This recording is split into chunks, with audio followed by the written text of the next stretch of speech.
beneath the frozen moors of medieval Europe, where the wind howled like a pack of wolves across desolate hills. The tiny village of Whitby lay shrouded in a mantle of snow and dread. In the biting cold of the winter of 1347, the plague had begun its savage journey across the continent. But in Whitby, a different, older evil had begun to stir. The villagers spoke in hushed voices around flickering hearths, fearful of the long nights and the cries that echoed in the dark. They spoke of the ancient burial grounds beyond the woods, of the cold mists that rose from the earth like spirits, and of the pale figure seen gliding through the trees when the moon was high. At the heart of this village was the widow Agnes, a woman of fortitude and unshakable resolve, who had buried 2 husbands and 3 children before the age of 30. Her cottage stood on the edge of the moors, a lonely outpost of warmth in a world of ice and fear. On this night, as the fire crackled and the wind rattled the wooden shutters, she sat in her chair, her hands folded in prayer, for she too had heard the whispers of a presence long buried, now awakened. It began with the sudden deaths of the cattle. By morning, the village awoke to find the animals drained of blood, their bodies stiff and pale as if the life had been stolen from them. Then it was the children, pale, listless, their breath shallow, fevered dreams of shadowy figures in the corners of their rooms. The healer, old Mother Tilda, claimed it was the plague, but the villagers knew better. The plague did not leave bite marks on the neck. Agnes gathered herbs by day and kept her children close at night. She wore a charm of rowan wood about her neck, and though her faith was strong, she felt the chill of ancient fear seep into her bones. One night, as she sat by the fire, she heard a tapping at the window, 3 soft raps like knuckles on glass. She rose, heart pounding, and peered through the frost-laced pane. Nothing but darkness. But the next morning, little Matilda, her youngest, was pale and feverish, 2 small punctures at the base of her throat. Mother Tilda was summoned, her fingers trembling as she traced the wounds. "Not the plague," she whispered, "nor any illness of man." Her eyes were clouded with terror. "It is an ancient curse," she said. "The revenant walks among us again." The tale of the revenant was old as the hills, older than the crumbling stones of the chapel that stood at the village's heart. In the time of the old kings, they said, a warrior had returned from the wars of the East, bearing a sickness that no priest could cure. His skin was pale as death, his eyes as black as the raven's wing. When he died, the earth itself rejected him. His grave would not hold him, and on moonlit nights, he rose to drink the blood of the living. Agnes had heard the story as a child, a tale to frighten children into their beds. But now, with her daughter burning with fever and the marks of the undead upon her skin, she knew it was no tale. She sought the counsel of Father Thomas, the village priest, a man of quiet faith who had seen the plague's horrors in distant towns. He listened to her fears with grave eyes, and when she was done, he took a silver crucifix from around his neck and pressed it into her hand. "You must keep this close," he said, "and gather a circle of light around your hearth. Evil cannot cross the threshold where God's light burns." But his eyes betrayed his doubt. Even he had heard the stories of the revenant, the tales of those who rose from the grave to drink the life of the living. That night, Agnes set candles in every window, their flickering light a fragile defense against the dark. She placed bowls of salt at every door and window, and she held her daughter close, singing lullabies in a trembling voice. Outside, the wind moaned and the snow fell in great silent drifts, muffling the world in white. At the stroke of midnight, she heard the voice a soft, sibilant whisper, calling her name from the darkness beyond the door. "Agnes," it breathed, a voice like the rustle of dead leaves. "Agnes, open the door." She clutched the crucifix, her breath ragged, and in that moment she understood the true nature of her foe. This was no mortal illness, no plague of rats and fleas. This was something far older, something that wore the face of the dead and thirsted for the living. She would not open the door, she would not heed its call, but others were not so strong. In the days that followed, more children fell ill. The young shepherd, Peter, was found in the woods, his throat torn and his body frozen in the snow. The villagers gathered in the chapel, their voices rising in fear and accusation. They spoke of curses and old blood feuds, of the sins of their ancestors come home to roost. Father Thomas led them in prayer, but in their hearts, they knew that prayer alone would not save them. It was old Mother Tilda who remembered the rites of the old faith, the ancient ways that had been buried with the old gods. The revenant must be found, she said, its grave unearthed, its body destroyed. Only then will the curse be lifted. And so, on the night of the full moon, they gathered on the edge of the woods, torches in hand. They made their way to the ancient burial grounds, a place of twisted roots and silent stones. The ground was frozen hard, but they dug with pick and spade, the sweat freezing on their brows as they worked through the night. At last, they found it a coffin of black oak, its lid carved with runes of protection long since worn away by time. With trembling hands, they pried it open. Inside lay a figure, pale and beautiful, with hair as black as midnight and lips as red as blood. Its eyes were closed, but in the flickering torchlight, they saw the faintest flutter of breath. "Strike now," Mother Tilda cried, "before it wakes."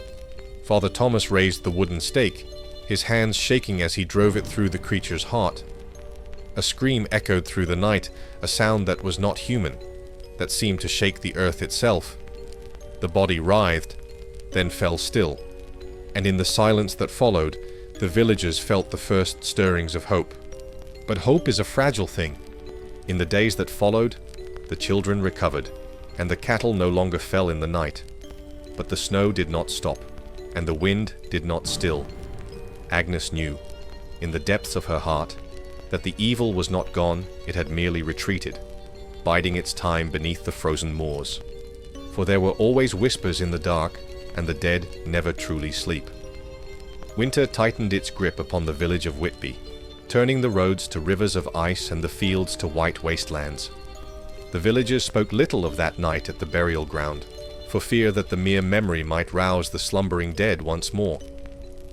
Father Thomas led prayers each morning, his voice cracked and hollow beneath the vault of the ancient chapel. And still, the wind howled through the cracks of stone and timber, a constant reminder of the cold world beyond. Agnes watched her daughter, Matilda, grow stronger with each passing day. The color returned to her cheeks, her laughter once again echoing in the cottage.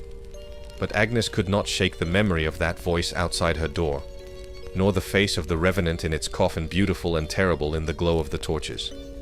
Each night, as she lay beside her sleeping children, she listened for the whispers in the dark, and each night she prayed they would not come. Yet even as the children's health returned, other shadows gathered in the village. Strange footprints appeared in the snow bare, human-shaped, but with claws instead of toes. The cattle would bellow in the night, eyes wide and rolling with terror, only to fall silent by dawn. And in the forest, hunters spoke of a figure that moved between the trees, faster than any beast, pale as the moonlight and silent as the grave. Mother Tilda grew restless.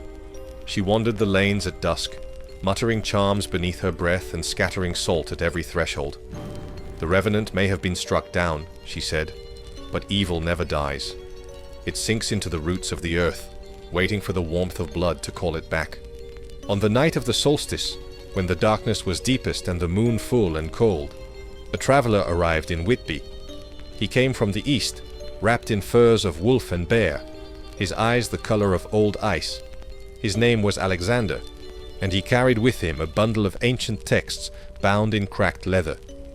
In the flickering light of the inn's hearth, he spoke to Father Thomas and Mother Tilda of things long forgotten, of the blood cults of the Carpathians, of the silent wars waged in the night by the Order of the Blackthorn, and of the ways to banish the undead for good. He spoke of the Draugr, the name given in the old tongue to those who rose from the grave, of how they fed not merely on blood, but on fear, on the very life that clung to the soul of the living. To kill a revenant is not enough, he said, his voice a low rasp that carried the weight of ancient knowledge. Its spirit must be bound in the earth, its name struck from every tongue. Only then will it sleep. Father Thomas listened with furrowed brow, but the villagers who crowded around the hearth that night heard only madness and foreign tales. Alexander's words were a challenge to their faith, and many turned away, unwilling to believe that their prayers and their salt lines were not enough. But Agnes listened. She had seen the marks on her daughter's throat, and she knew that the darkness was patient. Alexander stayed in Whitby, taking a room in the small attic of the inn. By day, he read from his leather-bound books, tracing the faded runes with calloused fingers. By night, he walked the edges of the moors, his eyes scanning the frozen hills for signs of movement. He spoke little to the villagers, but to Agnes he shared the truth of what he knew. "The land remembers," he told her one night, as they stood at the edge of the burial ground where the revenant had been found. "Blood seeps into the earth, and the earth gives it back in time. These moors are older than the names we give them. They remember every death, every sin, every secret buried in the snow." Agnes shivered at his words, but she did not turn away.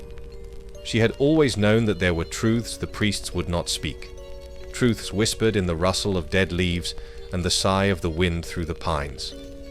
"What must be done?" she asked. Alexander looked at her, his eyes dark and unreadable.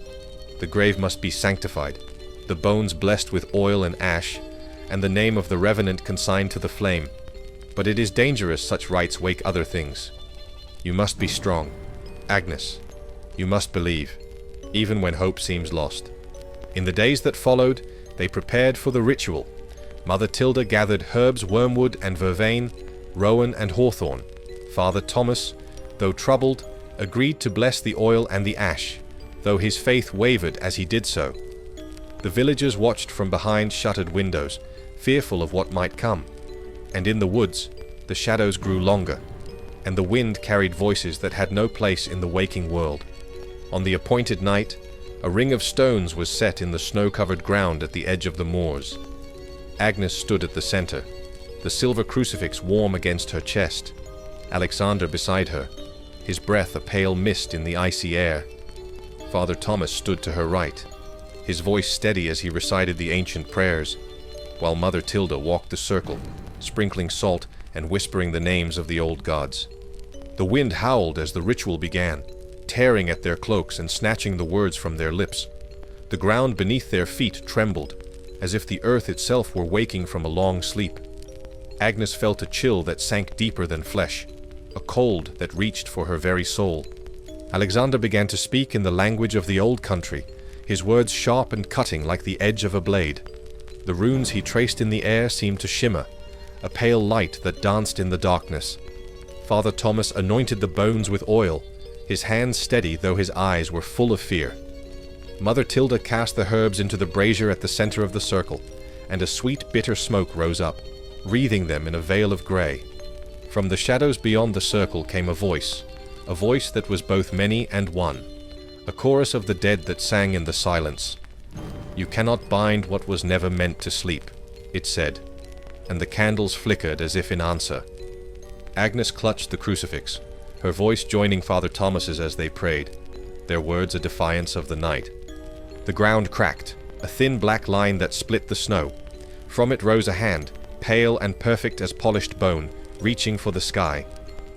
Alexander stepped forward, his own hands slick with the blessed oil, and drove the stake of ash wood deep into the frozen earth. A scream tore the night as the hand fell limp, sinking back into the crack that closed over it like the mouth of the world. Silence fell, heavy and complete. The wind stilled, and the stars seemed to shine a little brighter above the moors.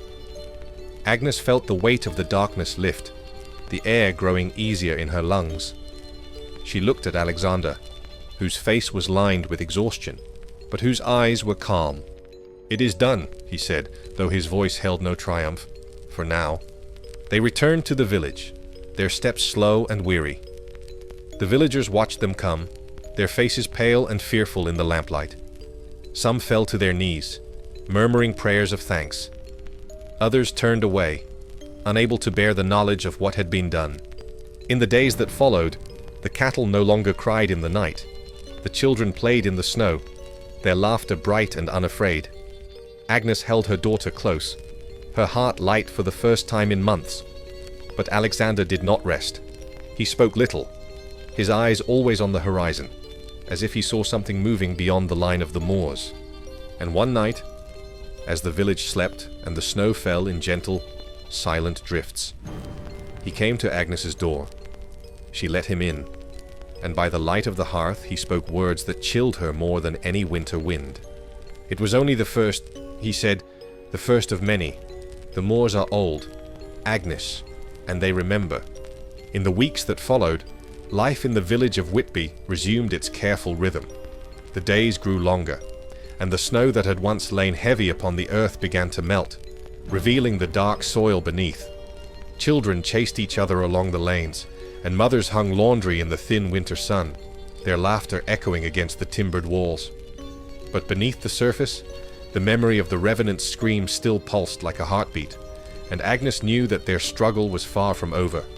Alexander remained in the village, though his presence was a shadow that few dared to acknowledge. He spent long hours in the small attic of the inn, his books spread before him like a map of ancient horrors. He spoke little to the villagers, but to Agnes he spoke freely, sharing the dark knowledge he carried like a burden. "There are places in this world," he told her one night, his voice low and calm as the wind outside, "where the boundary between the living and the dead grows thin. The moors are one such place. Blood has been spilled here for centuries, wars, feuds, deaths that never found peace. And in that blood, something grows, something that remembers." Agnes listened, though his words chilled her. She thought of the children who had played in the snow that day, of the laughter that had seemed to banish the shadows. She thought of her daughter, Matilda, whose cheeks were pink once more, whose dreams were no longer haunted by shadows at the window. But she also remembered the way the earth had cracked beneath their feet, the way the revenant's scream had seemed to echo from the bones of the world itself. "What will come?" she asked, her voice small in the silence of the inn. Alexander's gaze was steady. "Others," he said. "The first was only the herald. In the old tales, the revenant is not a solitary creature. It is the scout, the hunter. But it calls to others, draws them from the dark places where they sleep. And now that the earth has been broken, they will come." Agnes shivered, but she did not look away. "Then we must be ready," she said. He smiled, though there was no warmth in it. "You have a strength in you, Agnes. Most would turn away from this path, but you stand firm." She felt the weight of his words settle on her shoulders, but she did not flinch. She had known loss, had buried those she loved in the cold earth of the churchyard. She would not let the darkness take her daughter, her home. "Tell me what must be done," she said. And so he did.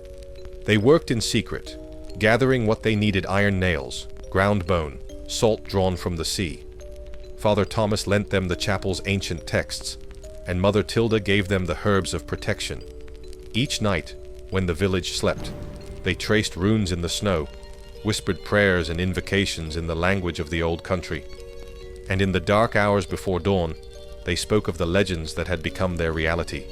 One night, as the moon rose full and pale over the moors, Alexander took Agnes to the edge of the forest.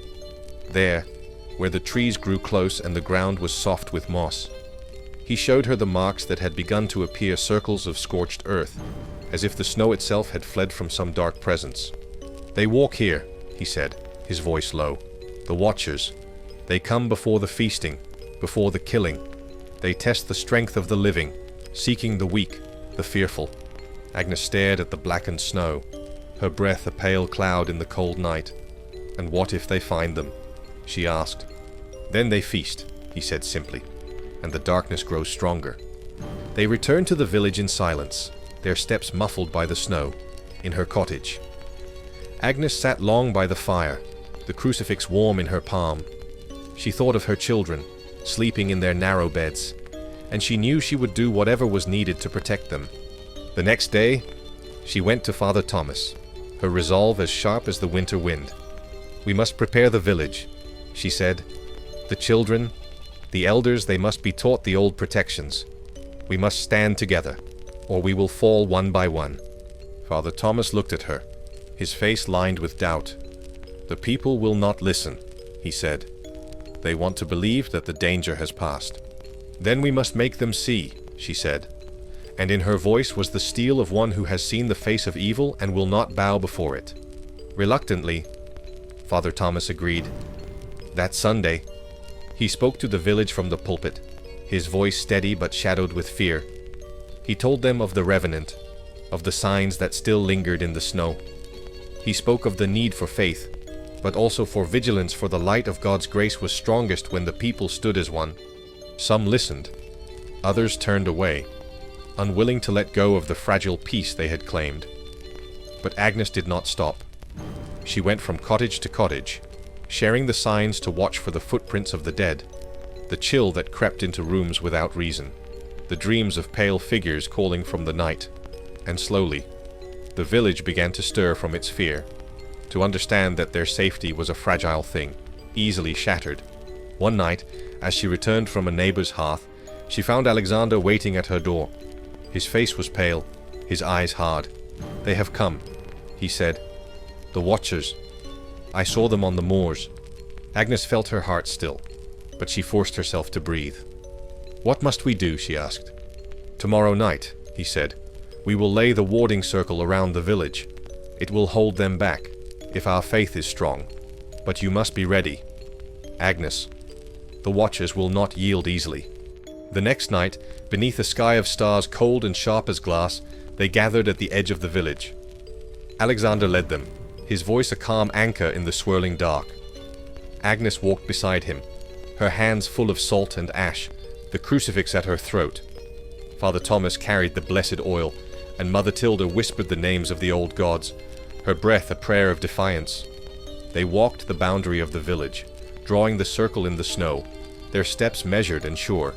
With each word spoken, each line drawn, the air seemed to grow colder, the darkness pressing closer, as if it sensed the challenge. But they did not falter. They spoke the words of binding, the prayers of protection, and in the hush that followed, they felt the first stirrings of hope. But hope is a fragile thing. From the forest came a cry, a sound that was not of this world, that seemed to reach into the soul and freeze the heart. The villagers shivered, huddled close to their hearths, as the Watchers stepped from the trees. They were pale as bone, their eyes black and hollow, their breath a mist that curled in the night air. They moved without sound, without warmth, their hunger a palpable thing that turned the snow to ice beneath their feet. Agnes stood at the edge of the circle, the crucifix in her hand. Alexander stood beside her, his eyes locked on the Watchers as they drew closer. "Do not let them cross," he said, his voice low. "The circle holds, as long as our faith does." The Watchers came to the edge of the circle, their eyes fixed on the living. They spoke no words, but their hunger was a silence more terrible than any scream. They pressed against the circle, testing it, seeking the weakness in the hearts of those who stood within. The candles flickered, the prayers faltered, and for a moment it seemed the darkness would swallow them all. But Agnes did not yield. She stepped forward, her voice steady, her heart a shield of iron. "You will not have us," she said, her words a promise. "You will not break us." The Watchers hissed, a sound like ice breaking on a river. They pressed closer, their pale hands reaching for the light of the candles, for the warmth of living breath. But the circle held, the prayers rose, strong and sure, and in that light, the Watchers drew back, their hollow eyes narrowing with hate. The night stretched long and cold, but the Watchers did not break the circle. As dawn crept over the hills, pale and new, they slipped back into the forest, their bodies fading like mist. The villagers watched in silence, their hearts still tight with fear, but in their eyes was the glimmer of something more, hope. The dawn rose slowly, pale and cold as the first breath of spring, but the Watchers had slipped away, leaving only their footprints in the snow and the memory of their hunger. In the stillness of the morning, the villagers emerged from their cottages, blinking in the cold light, their fear tempered by the knowledge that they had faced the darkness and held it at bay. Agnes stood at the edge of the village, the circle of salt and ash still fresh in the snow. She felt the weight of the night upon her shoulders, the echoes of the Watchers' silent challenge still ringing in her mind. But there was also a fierce pride in her heart, a knowledge that she had stood firm, that the darkness had not claimed her or her children. Alexander stood beside her, his breath a pale mist in the morning air. His face was lined with exhaustion, but in his eyes burned a steady light. "You did well," he said quietly. "Many would have faltered, but you stood." She met his gaze, her hands still cold from the night's vigil. "It was not just me," she said. "It was all of us. Father Thomas, Mother Tilda, the village. We stood together." He nodded, though the lines of worry did not ease from his brow. "This was only the beginning," he said. "The Watchers were but the first. The blood that was spilled on these moors calls to deeper things, older things. They will come, in time." Agnes felt a shiver crawl up her spine, but she did not let it show. "Then we will be ready," she said.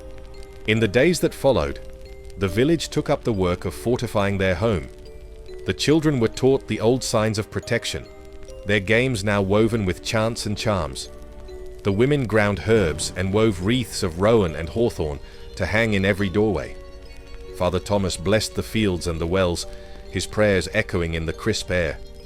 And each night, as the darkness crept over the hills, candles were lit in every window, their light a promise that the living would not yield to the shadows. Alexander taught them what he could, his voice a calm anchor in the tumult of fear. He showed them the runes of the old country, the prayers that bound the restless dead, the rites that sanctified earth and stone. And in those long nights of learning, Agnes saw the man behind the hunter, the burden he carried, the battles he had fought long before he came to Whitby. One night, as the fire burned low and the children slept in their beds, she sat with him in the quiet of her cottage. The wind rattled the shutters, but within, the air was warm and still. "Tell me," she said softly, "where did you learn these things?" He was silent for a moment, his gaze fixed on the dancing flames. "I was born in a land of forests and mountains," he said at last, "a place where the dead do not sleep easily. My mother was a healer, my father a soldier. They taught me that the world is deeper than we see, that there are shadows beneath every hill, waiting for the unwary." His voice grew distant, touched with memories that she could not see. "I lost them to the darkness," he said, "the same darkness that walks these moors. Since then, I have walked from village to village, from forest to mountain, seeking to bind it, to turn it back." She reached out, her hand resting on his. "And has it worked?" she asked. He looked at her then, and in his eyes she saw a weariness deeper than the years. "For a time," he said, "but the darkness is patient. It waits, and it learns." They sat in silence, the crackle of the fire their only witness. Outside, the wind howled across the moors, but within the circle of light, there was a fragile peace. As the days lengthened and the snow began to recede, life in Whitby took on a rhythm of wary hope. The children played in the muddy lanes, their laughter bright against the lingering cold. The men mended their fences and tended their fields, their eyes always turned to the horizon. And each night, the candles burned in every window, a promise that they would not go quietly into the dark. But the Watchers were not gone. In the deep places of the forest, in the hollows where the sun did not reach, their whispers lingered. The hunters who ventured too far spoke of shapes that moved between the trees, of eyes that watched from the shadows. And one by one, the stories of the old country began to take root in the hearts of the villagers. Agnes knew that they could not stand alone forever. One evening, she called the village to gather in the chapel, the flickering light of 100 candles casting long shadows on the stone walls. Father Thomas stood at the altar, his voice steady as he spoke of faith and courage, of the need to stand together against the darkness. And when he was done, Agnes stepped forward. She spoke not of fear, but of defiance. She told them of the night the Watchers had come, of how the circle had held because they had stood as one. "We are stronger than we know," she said, her voice clear and unwavering. "The darkness feeds on our doubt, our division. But when we stand together, it cannot break us." Her words settled over them like a mantle, and in their faces she saw the spark of something more powerful than fear resolve. That night, as she returned to her cottage, she found Alexander waiting by the door. His eyes were shadowed, but his mouth curved in a faint smile. "You are a light in this place," he said softly. "The darkness fears you." She shook her head, though his words warmed her in the cold night. "It fears all of us," she said, "because we will not yield." In the days that followed, the Watchers did not come again. The forest was still and silent, the snow melting to reveal the green shoots of spring. But Agnes knew that the battle was not over. The Moors remembered, as Alexander had said, and the blood that had been spilled there would not be forgotten. And so they watched and waited, their lives woven with the rituals of protection and the quiet knowledge that the darkness was always near. Agnes taught her children the old songs, the ones that spoke of courage and the light that burns in the heart of the living. And each night she lit the candles in her window, a beacon against the night. Alexander stayed through the spring, his presence a quiet reassurance in the turning of the seasons. He taught the children the runes of the old country, his voice patient as he traced the shapes in the dust. He walked the moors at dusk, his eyes always searching, always watchful. One evening, as the sun sank behind the hills and the world was painted in the soft gold of twilight, he stood with Agnes at the edge of the village. "I will leave soon," he said quietly. "Others will need me, in other places. The darkness is not bound to these hills alone." She felt a pang of sorrow, though she knew he spoke the truth. "Will you come back?" she asked.